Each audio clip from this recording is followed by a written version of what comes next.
الحمد لله رب العالمين. الحمد لله العزيز الجبار المتكبر، هو الرحمن الرحيم. نحمده ونستعينه ونؤمن به ونتوكل عليه، ونعوذ بالله من شرور أنفسنا ومن سيئات أعمالنا.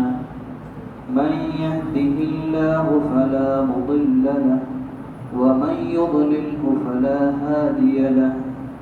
ونشهد أن لا إله إلا الله، ونشهد أن محمدا عبده ورسوله، أرسله بالهدى ودين الحق ليظهره على الدين كله ولو كره المشركون. اللهم صل على محمد وعلى آل محمد كما صليت على إبراهيم وعلى آل إبراهيم، وبارك على محمد وعلى آل محمد كما باركت على إبراهيم وعلى آل إبراهيم في العالمين إنك حميد مجيد. حسبنا الله ونعم الوكيل، ونعم المولى ونعم النصير. لا حول ولا قوة إلا بالله، عليه توكلت وإليه أنيب. رب اشرح لي صدري ويسر لي أمري، واحلل عقدة من لساني يفقهوا قولي.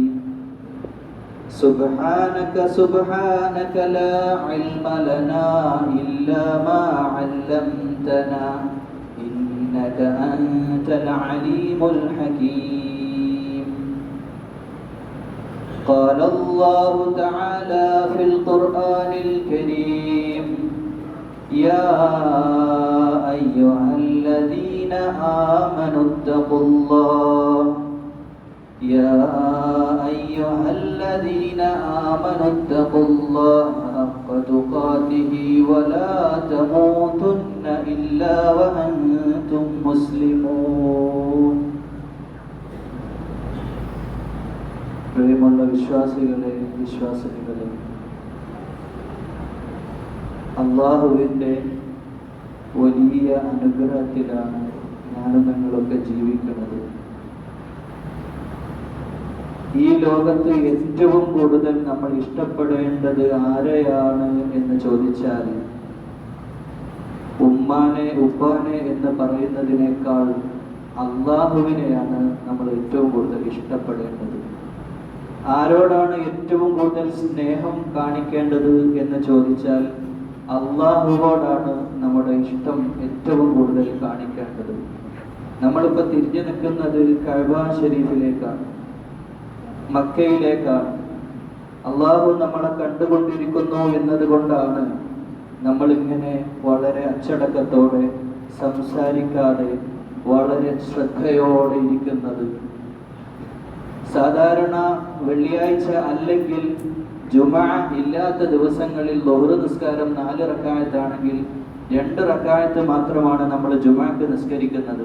ബാക്കി 2 റക്അത്തിന് തുല്യമാണ് നമ്മൾ ഇരുന്ന് ശ്രദ്ധയോടെ നിസ്കാരത്തിൽ എങ്ങനെയാണോ നമ്മൾ ശ്രദ്ധിക്കുന്നത് അതേ ശ്രദ്ധയോടെ വളരെ അല്ലാഹുവെ സൂക്ഷിച്ചുകൊണ്ട് നമ്മൾ ഇവിടെ ഇരിക്കുന്നത്, അല്ലാഹുവിന്റെ മസ്ജിദിൽ ഇരിക്കുന്നത്. അതുകൊണ്ടാണ് അല്ലാഹുവാണ് നമുക്കെല്ലാം തന്നത്. നമുക്ക് ഈ ജീവിതം തന്നെ തന്നത് അല്ലാഹുവാണ്. വർഷങ്ങൾക്ക് മുമ്പ് ഉമ്മാന്റെ ഗർഭാശയത്തിന്റെ അകത്ത് നമ്മളൊക്കെ ജീവിച്ചപ്പോൾ ആ സന്ദർഭത്തിൽ ആരാണ് നമ്മളെ സംരക്ഷിച്ചത്? ആരാണ് ഓക്സിജൻ വയറ്റിന്റെ ഉള്ളിലെ കുഞ്ഞായിരിക്കുന്ന നമ്മുടെ വയറ്റിലേക്ക് നമ്മുടെ ഭക്ഷണം എത്തിച്ചു തന്നത്? ആരാണ്? ഇപ്പൊ തന്നെ നമ്മളിങ്ങനെ ഓക്സിജൻ എടുക്കുമ്പോൾ അള്ളാഹു തന്ന ഓക്സിജനാണ് ഇത്. നമ്മൾ അള്ളാഹു തന്ന ഓക്സിജൻ ഇങ്ങനെ ശ്വസിക്കുമ്പോൾ നമ്മൾ പറയണം അൽഹംദുലില്ലാ. ഇന്നലെ രാത്രി ഉറങ്ങാൻ കിടക്കുമ്പോഴുള്ള ദുആ, അല്ലാഹുമ്മ ബിസ്മിക് അമൂതു വഹ്യ. അല്ലാഹുവേ, ഞാൻ ഉറങ്ങാൻ കിടക്കുകയാണ്, നിന്റെ പേരിലാണ് ഉറങ്ങാൻ കിടക്കുന്നത്. നിന്റെ പേരിൽ ഉറങ്ങാൻ കിടക്കുന്ന ഞാൻ പിന്നെ പറയുന്ന വാക്ക് വളരെ പ്രധാനമാണ്. അമൂതു വഹ്യ, ഞാൻ മരിക്കാൻ പോവാണ് എന്ന് വെച്ചാൽ ഓരോ ഉറക്കവും മരണം പോലെയാണ്. ഈ മരിച്ചു കിടക്കുന്ന ഖബറ് കണ്ടിട്ടില്ലേ? പള്ളിക്കാട് കണ്ടിട്ടില്ലേ? മരിച്ചു കിടക്കുന്ന ആൾക്കാരെ കണ്ടിട്ടില്ലേ? ആ ആൾക്കാര് ഖിയാമത്ത് നാളിൽ എണീക്കുന്ന സമയത്ത് ചോദിക്കണ്ട, ഞങ്ങളൊരു അര ദിവസം ഉറങ്ങിയതുപോലെ. ചിലപ്പോൾ ഒരു നൂറ്റാണ്ടുകൾ, സെഞ്ചുറികൾ കടന്നുപോയിട്ടുണ്ടാവും. ഇപ്പൊ 200 കൊല്ലം മുമ്പൊക്കെ മരിച്ചുപോയ ആളുകൾ ഖബറിൽ, പള്ളിക്കാട്ടിൽ ഖബറിൽ കിടക്കുന്നവരൊക്കെ എണീറ്റിട്ട് ചോദിക്കുന്ന ചോദ്യമാണ്. സൂറത്തുൽ കഹ്ഫ് എന്ന് പറയുന്ന സൂറത്തില്ലേ, വെള്ളിയാഴ്ച ഓതുന്നത് സുന്നത്തായിട്ട് വെച്ചിട്ടുള്ള സൂറത്താണ്. സൂറത്തുൽ കഹ്ഫിൽ ഗുഹാവാസികൾ നൂറ്റാണ്ടുകളോളം ഉറങ്ങി, കുറേ കാലം ഉറങ്ങി. എന്നിട്ട് അവർ എണീറ്റിട്ട് അവർ പറഞ്ഞത് എന്താ? വര ദിവസം. ഒരാളോട് പറയാ, നമ്മൾ ഒരു വൈകുന്നേരം വരെയാണ് ഉറങ്ങിയിട്ടുണ്ടാവുക, കുറേ സമയമൊന്നും ഉറങ്ങിയിട്ടില്ല, കുറച്ച് നേരമാണ് ഉറങ്ങിയത് എന്ന് അവർ പരസ്പരം പറയാം. ഇതുപോലെ ലോകത്തുള്ള എല്ലാ മനുഷ്യന്മാരും ഖിയാമത്തിന്റെ സമയം എണീറ്റിട്ട് എല്ലാവരും പറയുന്ന കാര്യം, നമ്മൾ കുറച്ച് നേരെ ഉറങ്ങിയുള്ളൂ. അതുപോലെ തന്നെയല്ലേ നമ്മൾ ഉറങ്ങിയാലും? നമ്മൾ സ്വപ്നം കണ്ട് 7 മണിക്കൂർ, ഒരു 24 മണിക്കൂറിൽ ഒരു 6-7 മണിക്കൂർ ഉറങ്ങിയിട്ടില്ലെങ്കിൽ നമ്മുടെ ശരീരം നമുക്ക് എണീറ്റ് നിൽക്കാൻ കഴിയില്ല. അത്രക്ക് ദുർബലമായ ശരീരമാണ്. അപ്പൊ ആ വിശ്രമം ശരീരത്തിന് ആവശ്യമാണ്, ബുദ്ധിക്ക് ആവശ്യമാണ്. അപ്പൊ നമ്മൾ അങ്ങനെ ഉറങ്ങിയിട്ട് എണീക്കുമ്പോൾ നമ്മൾ ആരെങ്കിലും വിചാരിക്കുമോ കുറേ സമയം ഉറങ്ങിയ പോലെ കുറച്ചു നേരം പെട്ടെന്ന് എണീറ്റല്ലോ എന്നാണ് ഓരോരുത്തരും വിചാരിക്കുക. അപ്പൊ എല്ലാം അല്ലാഹുവിന്റെ അനുഗ്രഹമാണ്. ഇന്നലെ രാത്രി ഉറങ്ങി, ഇന്ന് നമ്മൾ എണീറ്റു. അങ്ങനെ ഉറങ്ങാൻ കടന്നവര് രാത്രി മരിച്ചുപോയി എത്ര കഥകൾ നമ്മൾ കേൾക്കുന്നുണ്ട്.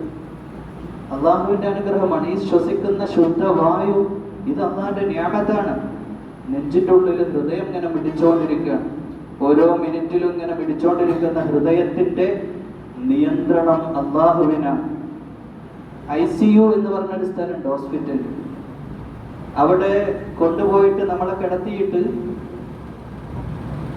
അവസാനമാണ്, ചിലരൊക്കെ കോമ സ്റ്റേജ് എന്നൊക്കെ പറയും, അതിലൊക്കെ ഇരിക്കുമ്പോൾ ഡോക്ടർ പറയുന്ന ഒരു കാര്യമുണ്ട്, നമ്മുടെ ഒന്നും കയ്യിലല്ല, നമുക്ക് ചികിത്സിക്കാം, നമുക്ക് പരിശോധിക്കാം, നമുക്ക് നോക്കാം, പക്ഷേ നിങ്ങൾ പ്രാർത്ഥിച്ചോളൂ.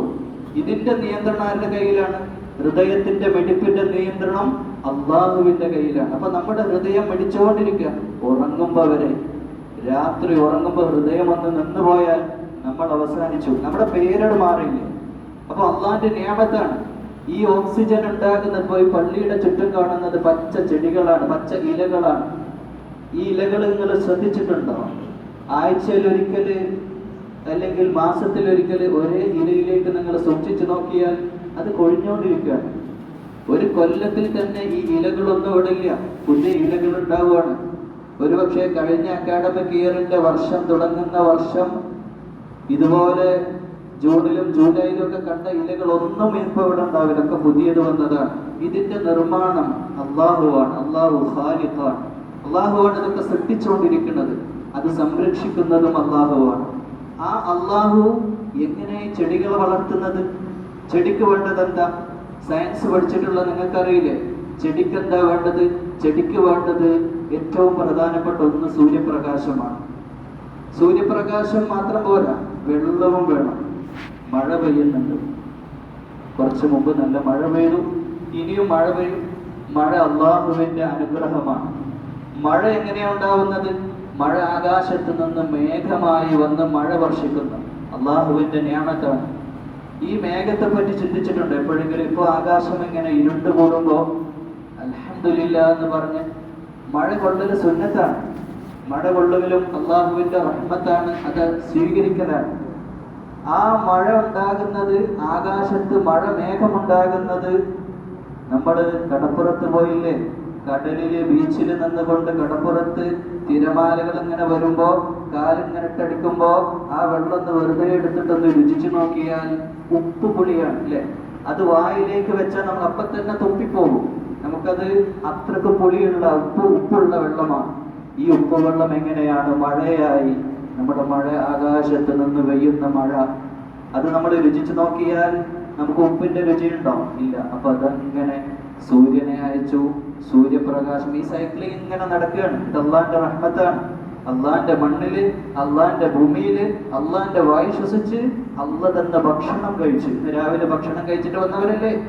ഇന്ന് രാവിലെ ഭക്ഷണം കഴിക്കാൻ വേണ്ടി എന്താവട്ടെ എടുത്തിട്ട്, വെള്ളമാവട്ടെ ചായയാവട്ടെ, അതെടുത്ത് ചുണ്ടോട് ചേർക്കുമ്പോ ബിസ്മില്ലാഹ് ബിസ്മില്ലാഹ്, അള്ളാഹുവേ നിന്റെ റഹ്മത്താണ് ഞാൻ ഈ കുടിക്കുന്നത്, ഞാൻ ഈ ഭക്ഷണം കഴിക്കുന്നത്, അള്ളാഹുവേ നീ തന്ന റഹ്മത്താണ് എന്ന ഒരു നീയത്തോടു കൂടെ വേണം. അള്ളാന്റെ റഹ്മത്താണ്. ഈ ചെടിയൊന്നുമില്ല, നമുക്ക് ഭക്ഷണമില്ല. മണ്ണെന്ന് പച്ച മണ്ണില് ചെടികൾ മുളക്കുന്നത് എന്തൊരു അത്ഭുതമാണ്.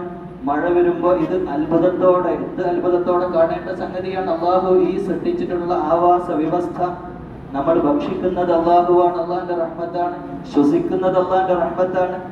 എന്നിട്ടോ അള്ളാന്റെ മുമ്പിൽ സുജൂദ് ചെയ്യാൻ മടിയുള്ള ചിലരൊക്കെ, അള്ളാന്റെ മുമ്പിൽ സുജൂദ് ചെയ്യാൻ ചിലർക്ക് മടിയാണ്, സുബഹി നിസ്കരിക്കാൻ മടിയാണ്, ഇശാ നിസ്കരിക്കാൻ മടിയാണ്. അള്ളാഹുവിന്റെ മുമ്പില് അള്ളാഹുവിന്റെ എല്ലാ നിഅമത്തും കിട്ടിയിട്ട് കണ്ണുള്ളവന് കണ്ണിന്റെ വില അറിയില്ല. കണ്ണില്ലാത്ത ഒരു കുട്ടിയോട് ചോദിച്ചു നോക്കണം, നിനക്ക് ഭൂമിയിൽ ഏറ്റവും വലിയ ആഗ്രഹം എന്താ? കണ്ണുണ്ടായിരുന്നെങ്കിൽ. നമുക്ക് കാണാൻ പറ്റുന്നില്ല, എല്ലാം കേൾക്കാനും പറ്റുന്നില്ലേ? ഇതൊന്നും ഇല്ലാത്ത എത്രയെത്ര ഫലസ്തീനിലേക്ക് നമ്മൾ നോക്കൂ, ജീവിക്കാൻ പോലും അരലക്ഷത്തോളം പേരെ അവർ കൊന്നുതള്ളി. എത്രയെത്ര കുട്ടികൾ മരണപ്പെടുന്നു. ജീവിക്കാനില്ല, ഭക്ഷണമില്ലാതെ കഷ്ടപ്പെടുന്ന ജനത ലോകത്ത് എത്ര പേരാണ്? വീടില്ല, വെള്ളമില്ല, വീടില്ലാത്ത എത്ര പേരുണ്ട്? നമ്മുടെ ഇന്ത്യ രാജ്യത്ത് എത്ര പേരുണ്ട്? ഉമ്മയില്ല, ഉപ്പയില്ല, അനാഥത്വം, യതീമായി ജീവിക്കേണ്ടി വരിക. രാവിലെ തന്നെ അങ്ങാടിയിലൂടെ നടന്ന് എന്തെങ്കിലുമൊക്കെ പെറുക്കി കൂട്ടിയിട്ട് അത് കൊണ്ടുപോയി വിറ്റിട്ട് വേണം അവനവൻ കുട്ടിക്കാലത്ത്, നിങ്ങളെപ്പോലെ ചെറിയ ക്ലാസ്സിൽ പഠിക്കുന്ന സന്ദർഭത്തിൽ തന്നെ ഇങ്ങനെയൊക്കെ ചെയ്ത് ജീവിക്കേണ്ടി വരുന്ന എത്രയോ കോടിക്കണക്കിന് മനുഷ്യരുള്ള ഈ ലോകത്ത് അള്ളാഹു നമുക്ക് വീട് തന്നു, അള്ളാഹു ഉമ്മാനെ തന്നു, ഉപ്പാനെ തന്നു, എല്ലാവിധ നിഅമത്തും, ഭക്ഷണം തന്നു, വെള്ളം തന്നു. വെള്ളം വലിയ അനുഗ്രഹമല്ലേ? ഒരാൾക്ക് വെള്ളം കുടിക്കാതെ ജീവിക്കാൻ പറ്റുമോ? ഇത്ര വലിയ അനുഗ്രഹമാണ്. അപ്പൊ ഈ അനുഗ്രഹങ്ങളൊക്കെ തന്ന അള്ളാഹുവിനെ സ്തുതിക്കുക. അൽഹംദുലില്ലാഹ്, അൽഹംദുലില്ലാഹ്. എപ്പോഴും നമ്മൾ ഈ വാക്ക് പറഞ്ഞുകൊണ്ടിരിക്കണം, അള്ളാഹുവിനെ സ്തുതിച്ചുകൊണ്ടിരിക്കണം. ആരോഗ്യത്തോടെ നമ്മളിങ്ങനെ പള്ളിയിൽ വന്നിരിക്കുമ്പോൾ പള്ളിയിൽ വരെ വരാൻ പറ്റാതെ ആശുപത്രിയിൽ കിടന്ന് പല സർജറികളും ചെയ്ത് കിടക്കുന്ന എത്ര പേരാണ്? ഒന്ന് ബാത്റൂമിൽ പോലും പോകാൻ പറ്റാതെ കിടക്കുന്ന 15 വർഷം കിടക്കുന്ന രോഗികൾ, നട്ടെല്ല് പൊട്ടിപ്പോയവർ, ഇങ്ങനെ ഒരുപാട് ആളുകൾ കഷ്ടപ്പെടുന്നവർ. അപ്പൊ അതൊന്നുമില്ലാതെ ഒന്ന് എണീറ്റ് നടക്കാൻ ഈ അടുത്ത കാലത്ത്, ഈ ഒരു 10 കൊല്ലത്തിന്റെ ഇടയിൽ ഈ ലോകത്ത്, ഈ നാട്ടില്, ഈ ലോകത്ത് ഈ അടുത്ത കാലത്ത് ജീവിച്ച ഒരു മനുഷ്യനുണ്ടായിരുന്നു. അയാൾ വലിയ സമ്പന്നനായിരുന്നു. അയാളുടെ കാറുകൾ വീടിന്റെ മുമ്പത്ത് ലോകത്തെ ഏറ്റവും വിലപിടിപ്പുള്ള കാറുകളായിരുന്നു അയാളുടെ വീടിന്റെ മുമ്പിൽ. ലോകത്തെ ഏറ്റവും വലിയ ബ്രാൻഡഡ് കാറുകൾ, അയാൾ ഉപയോഗിച്ച വാച്ചുകൾ, അയാളുടെ ഷൂ, അയാളുടെ എല്ലാം ലോകത്തെ ഏറ്റവും വിലപിടിപ്പുള്ളതായിരുന്നു. പക്ഷെ അദ്ദേഹത്തിന് ക്യാൻസർ വന്നു. അദ്ദേഹം പറയുന്ന ഒരു കാര്യമുണ്ട്, രാവിലെ നിങ്ങൾക്ക് എണീക്കാൻ പറ്റുന്നുണ്ടെങ്കിൽ, നിങ്ങൾക്ക് ഒറ്റയ്ക്ക് ബാത്റൂമിൽ പോകാൻ നിങ്ങൾക്ക് പറ്റുന്നുണ്ടെങ്കിൽ നിങ്ങൾ വലിയ അനുഗ്രഹത്തിലാണ്. അതൊക്കെ വലിയ അനുഗ്രഹമാണ്. അതില്ലാത്തവർക്ക് അത് മനസ്സിലാവുള്ളൂ. ഉമ്മ ജീവിച്ചിട്ടുള്ളപ്പോ ഉമ്മാന്റെ വില മനസ്സിലാവില്ല. ഉമ്മ മരണപ്പെട്ടു പോകുമ്പോഴാണ് നമ്മുടെ കണ്ണ് തുറക്കുക. അതുവരെ ഉമ്മ ഒരു ഉമ്മ മാത്രമായിട്ട് കിടക്കും. നോക്കൂ, ഇതൊക്കെ അള്ളാന്റെ അനുഗ്രഹമാണ്. ഈ പ്രകൃതിയിലേക്ക് നോക്കാൻ ഖുർആൻ എപ്പോഴും പറയുന്ന പ്രകൃതിയിലേക്ക് നോക്കാനാണ്. ഈ മഴ പെയ്യുന്ന ഈ പ്രകൃതി, മേഘമുണ്ടാകുന്നത്, മേഘത്തെ കാറ്റിങ്ങനെ കൊണ്ടുവരിക. കോഴിക്കോട്ടോ പൊന്നാനിയിലോ ബീച്ചിൽ പോയാൽ കാണാം മഴ മേഘങ്ങൾ ഇങ്ങനെ വരുന്നത്. ഓരോ മേഘം എങ്ങോട്ടേക്കാണ്? മലപ്പുറത്തേക്ക് പോകുന്നതുണ്ടാവും, കോഴിക്കോട്ടേക്ക് പോകുന്നത്. എല്ലായിടത്തും മഴ വർഷിപ്പിക്കുന്ന അള്ളാഹുവാണ്. അപ്പൊ ആ മഴ മേഘങ്ങൾ ഉണ്ടാക്കാൻ സൂര്യനെ അള്ളാഹു അയച്ചതാണ്. സിറാജം വഹാജ, കത്തിജ്വലിക്കുന്ന ഒരു സൂര്യനെ അള്ളാഹു സൃഷ്ടിച്ചു വെച്ചത് ഇതിനു വേണ്ടിയാണ്. സൂര്യപ്രകാശത്തിൽ ഒന്നുമില്ല. ഇതിന്റെ ശാസ്ത്രീയമായ കണക്ഷൻ, സൺലൈറ്റ് ഇല്ലെങ്കിൽ നമുക്ക് ഓക്സിജൻ എടുക്കാൻ കഴിയില്ല. അതെങ്ങനെയാണ്? സൂര്യനെ അയച്ചത് കൊണ്ടാണ് ഈ ചെടികൾ വളരുന്നത്. ചെടികൾ ഉള്ളത് കൊണ്ടാണ് നമ്മൾ ഈ ശ്വസിക്കുന്നത്. 10 മിനിറ്റ് ഈ പള്ളിക്കകത്ത്, ഈ പരിസരത്ത് നിന്ന് ഓക്സിജൻ വേണ്ട എന്നുള്ള തീരുമാനിച്ചാൽ തീർന്നു നമ്മളൊക്കെ. എത്രയേ ഉള്ളൂ. പക്ഷെ നമ്മളിങ്ങനെ ഓക്സിജൻ ശ്വസിച്ചുകൊണ്ടിരിക്കുകയാണ്. ഈ സൂര്യൻ നക്ഷത്രങ്ങളിൽ ഏറ്റവും ചെറിയ നക്ഷത്രങ്ങളിൽ ഒന്നാണ് സൂര്യൻ. അപ്പൊ പിന്നെന്താ, ആകാശത്ത് രാത്രി കാണുന്ന നക്ഷത്രങ്ങളൊക്കെ ചെറുതല്ലേ, സൂര്യനല്ലേ വലുതെന്ന് പറയുമ്പോൾ അത് നമ്മുടെ അടുത്തായത് കൊണ്ടാണ്, ഭൂമിയോട് ചേർന്ന് നിൽക്കുന്നത് കൊണ്ടാണ്. അപ്പൊ ആ സൂര്യപ്രകാശം ഉള്ളത് കൊണ്ടാണ് ചെടികൾ വളരുന്നത്, ഓക്സിജൻ, നമുക്കുള്ള എല്ലാ ഭക്ഷണവും. അതുകൊണ്ട് തന്നെ പണ്ട് കാലത്തുള്ള ആളുകൾ സൂര്യനെ ആരാധിച്ചിരുന്നു. സൂര്യനെ ആരാധിക്കുന്ന എത്രയോ പേരുണ്ടായിരുന്നു. സൂര്യനെ അല്ലാഹുവാണ് സൃഷ്ടിച്ചത്. ഏകദേശം 1,00,000-ഓളം നക്ഷത്രങ്ങൾ. സൂര്യനേക്കാൾ, ഒരു സൂര്യന്റെ വലുപ്പം എന്ന് പറഞ്ഞാല് ലക്ഷക്കണക്കിന് ഭൂമി ഇങ്ങനെ ചേർത്ത് വെച്ചാൽ അത്ര വലുപ്പം ഉണ്ടാവും. ഈ ഭൂമി നമുക്ക് നടന്നു കാണാൻ പറ്റുമോ? ഫ്ലൈറ്റിൽ പോയാൽ കാണാൻ പറ്റും. മൊത്തം കണ്ടു തീർക്കാൻ ഒരു മനുഷ്യൻ ജീവിതം മുഴുവൻ ശ്രമിച്ചാൽ പരന്നു കിടക്ക ഈ ഭൂമി. കേരളം തന്നെ മുഴുവൻ കണ്ടു തീർക്കാൻ നമുക്ക് കഴിയില്ല. അത്രക്കും വിശാലമായ ഈ ഭൂമി. എത്ര വലുപ്പമുണ്ട് ഭൂമി! കരയേക്കാൾ കൂടുതൽ കടലാണ്. ഒറ്റ കടലേ ലോകത്തുള്ളൂ. ഒറ്റ കടൽ ലോകത്ത് ഇങ്ങനെ പരന്ന് കിടക്കുക. ഈ കടൽ അല്ലാഹു സൃഷ്ടിച്ചു. കടലിന്റെ ആഴം എത്രയാണ്? കരയിലേക്കാൾ കൂടുതൽ ജീവികളുണ്ട് കടലിന്റെ അടിത്തട്ടില്. വലിയ ജീവികളും ചെറുതായിട്ട് ഒരുപാട്. നമുക്കിനിയും കണ്ടെത്താൻ പറ്റാത്ത ജീവജാലങ്ങൾ കടലിന്റെ ഈ വിശാലമായ ഭൂമി. ഈ ഭൂമിക്ക് പുറത്തുള്ള സൂര്യൻ, ഈ സൂര്യനാവട്ടെ അതിനേക്കാൾ വലിയ നക്ഷത്രങ്ങൾ, ലക്ഷക്കണക്കിന് നക്ഷത്രങ്ങൾ ചേർത്തിട്ടാണ് ഒരു ഗാലക്സി ഉണ്ടാവുന്നത്. അങ്ങനെയുള്ള ലക്ഷക്കണക്കിന്, മില്യൺ കണക്കിന്, സില്യൺ കണക്കിന് ഗാലക്സികളുള്ള മഹാപ്രപഞ്ചത്തിന്റെ സൃഷ്ടാവായ അല്ലാഹുവാണ് നമ്മുടെ റബ്ബ്. ആ അല്ലാഹു നൂറാണ്, അല്ലാഹുവിന്റെ വെളിച്ചമാണ്, അള്ളാഹുവിന്റെ ശക്തിയിലാണ് ഇതെല്ലാം ഈ ലോകത്ത് സംഭവിച്ചുകൊണ്ടിരിക്കുന്നത്. ആ അള്ളാഹുവിന്റെ മുമ്പിൽ 5 നേരം നിസ്കരിക്കാൻ, ആ അള്ളാഹുവിന്റെ മുമ്പിൽ ഇഷ്ടത്തോടെ, സ്നേഹത്തോടെ അവന്റെ മുമ്പിൽ സുജൂദ് ചെയ്യാൻ നമ്മൾ മടി കാണിക്കാൻ പാടില്ല. ആ അള്ളാഹുവിന്റെ ഇഷ്ടമായിരിക്കണം നമ്മുടെ എല്ലാ ഇഷ്ടം. കണ്ണെന്തിനാ? കാണാനാണ്. നാവെന്തിനാ? സംസാരിക്കാനാണ്. ചെവിയെന്തിനാ? കേൾക്കാനാണ്. പക്ഷേ ഈ കണ്ണുകൊണ്ട് എല്ലാം കാണരുതേ എന്ന് അള്ളാഹു നമ്മളോട് പറഞ്ഞിട്ടുണ്ട്. നാവെന്തിനാണ്? നാവ് കൊണ്ട് എല്ലാം സംസാരിക്കാൻ പാടില്ല എന്ന് പറഞ്ഞിട്ടുണ്ട്. നമുക്ക് ഇഷ്ടമുള്ളതുപോലെ, തോന്നിയതുപോലെ, ദേഷ്യം വരുമ്പോൾ ദേഷ്യപ്പെട്ട് സംസാരിക്കാൻ നമുക്ക് അനുവാദമില്ല. സൂറത്തുൽ ഹുമസ എന്ന് പറഞ്ഞൊരു സൂറത്തുണ്ട്. എത്ര പേരത് കാണാതെ പഠിച്ചിട്ടുണ്ട് എന്നറിയില്ല. പക്ഷേ വൈലുല്ലി കുല്ലി ഹുമസത്തിൽ ലുമസ. ഹുമസ, ലുമസ, കുത്തുവാക്കുകൾ പറയുക, ഇൻസൾട്ട് ചെയ്യുക, മറ്റു ഫ്രണ്ട്സിനെ ഇൻസൾട്ട് ചെയ്യുക, മാതാപിതാക്കളെ ഇൻസൾട്ട് ചെയ്യുക. നാവ് കൊണ്ട് ഏറ്റവും കൂടുതൽ നമ്മൾ ചെയ്യുന്ന അമലുകൾ ബാത്തുലാകുന്നത് സംസാരമാണ്. നമ്മൾ സംസാരിക്കുന്നത് നമ്മുടെ അമലിങ്ങനെ നശിപ്പിച്ചുകൊണ്ടിരിക്കും. അപ്പൊ നാവ് കൊണ്ട് നല്ലത് ചിന്തിക്കുക, നല്ലത് പറയുക, നല്ലത് കേൾക്കുക, നല്ലത് കാണുക, നല്ലത് ചെയ്യുക. ആരാണ് സ്വർഗത്ത് പോവുക? അമലു സ്വാലിഹാത്ത് ചെയ്തവരാണ്, സൽകർമ്മങ്ങൾ ചെയ്തവരാണ്. നല്ല സൽകർമ്മങ്ങളുണ്ടോ നാളെ സ്വർഗത്തില്. നാളെ സ്വർഗത്തിലേക്ക് എത്തുന്നതിൽ ഏറ്റവും പ്രധാനം നമ്മുടെ കർമ്മങ്ങളാണ്. നമ്മുടെ കർമ്മം എന്താണ്? ഈ പഞ്ചേന്ദ്രിയങ്ങളും ഈ വികാര വിചാരങ്ങളും കാഴ്ചയും കേൾവിയും ഒക്കെ അള്ളാഹുവിന്റെ ഇഷ്ടത്തിനനുസരിച്ചാകുമ്പോഴാണ് നമ്മൾ അള്ളാഹുവിന്റെ ഇഷ്ടപ്പെടുന്ന അടിമകളായി, ആബിദീങ്ങളായിട്ട് മാറുക. അതുകൊണ്ട് നമ്മളെല്ലാവരും അള്ളാഹുവോട് നിരന്തരം പ്രാർത്ഥിച്ചുകൊണ്ടിരിക്കുക. അള്ളാഹുവേ അൽഹംദുലില്ലാ, അൽഹംദുലില്ലാ, നിനക്ക് സ്തുതി.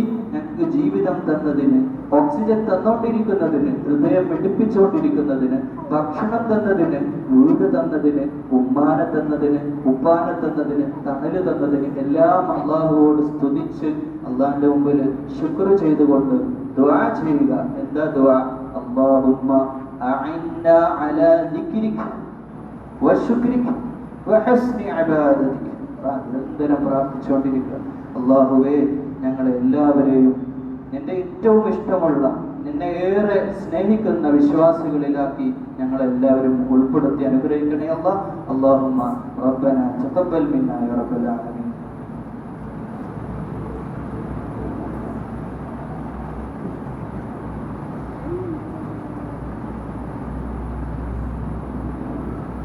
അൽഹംദുലില്ലാഹ് വസ്സലാത്തു വസ്സലാമു അലാ അഷ്റഫിൽ അംബിയാ. യാ അയ്യുഹൽ ഇഖ്വാൻ വൽ അഖ്വാത്ത് തഖുല്ലാഹ വഇബാദല്ലാഹ്. പ്രിയമുള്ള വിശ്വാസികളെ, വിശ്വാസിനികളെ, അല്ലാഹുവെ സ്നേഹിക്കാൻ, നമുക്ക് എല്ലാം തന്ന അല്ലാഹുവെ സ്നേഹിക്കാൻ,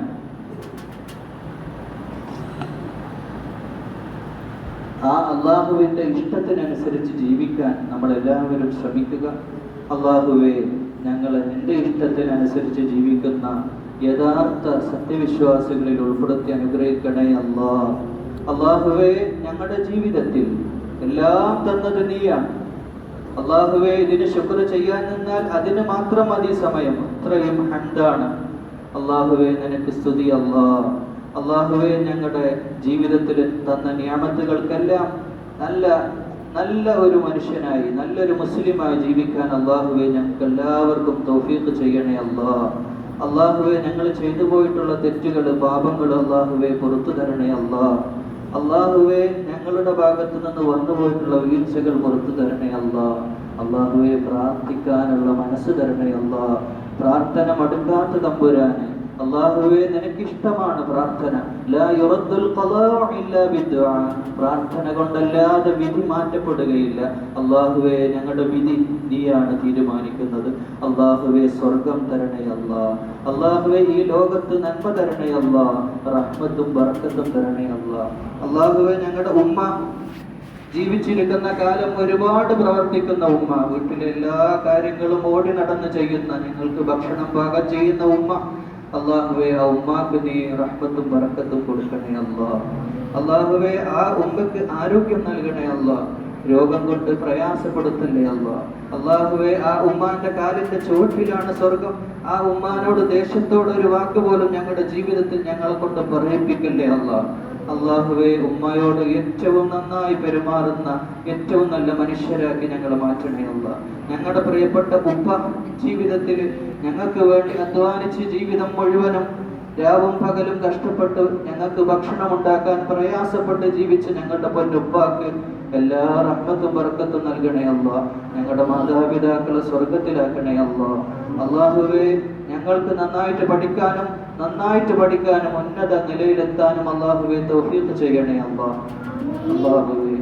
അല്ലാഹുവേ നിന്റെ ഈ കാണുന്ന എല്ലാ നിഅമത്തുകളും ആസ്വദിച്ചുകൊണ്ട് നന്ദിയുള്ള ഒരു അടിമയായി ഞങ്ങളെ ജീവിപ്പിക്കണേ അല്ലാഹുവേ ഭക്ഷണവും വീടും സമാധാനവും ഒക്കെ ഇതൊക്കെ അനുഭവിച്ച് ഞങ്ങൾ ഇങ്ങനെ നല്ല രീതിയിൽ ജീവിക്കുമ്പോൾ ലോകത്തിന്റെ നാനാഭാഗത്തും ഇതൊക്കെ നിഷേധിക്കപ്പെട്ട് സ്കൂളിൽ പോകാൻ പറ്റാതെ, മര്യാദയ്ക്ക് ഒരു നേരത്ത് ഭക്ഷണം പോലും ഇല്ലാതെ, വെള്ളമില്ലാതെ, വെളിച്ചമില്ലാതെ കഷ്ടപ്പെടുന്ന പ്രത്യേകിച്ച് ഫലസ്തീനിലെ മക്കൾ, അല്ലാഹുവേ അവിടുത്തെ ആളുകൾ, അവർക്കൊക്കെ നീ എത്രയും പെട്ടെന്ന് സമാധാനം കൊണ്ടുവരണേ അവർക്കൊക്കെ നല്ലൊരു ജീവിതം, ഞങ്ങളെപ്പോലെ നല്ലൊരു കാലാവസ്ഥയും അന്തരീക്ഷം അവിടെ എത്തിക്കണേ അല്ലാഹുവേ ഞങ്ങളുടെ മാതാപിതാക്കളെ അനുഗ്രഹിക്കണേ ഞങ്ങളുടെ കൂടപ്പിറപ്പുകളോട് നല്ല രീതിയിൽ പെരുമാറാൻ അല്ലാഹുവേ ഞങ്ങൾക്ക് ഞങ്ങളുടെ സ്വഭാവം നന്നാക്കി തരണേ അല്ലാഹുവേ റഹ്മത്തും ബർക്കത്തും നൽകണേ അല്ലാഹുവേ ഞങ്ങളുടെ നാടിനെ അനുഗ്രഹിക്കണേ ഞങ്ങളുടെ അധ്യാപകരെ അനുഗ്രഹിക്കണേ അല്ലാഹുവേ നല്ല സ്വഭാവമുള്ള ഒരു വ്യക്തിയായിട്ട് ജീവിപ്പിക്കണേ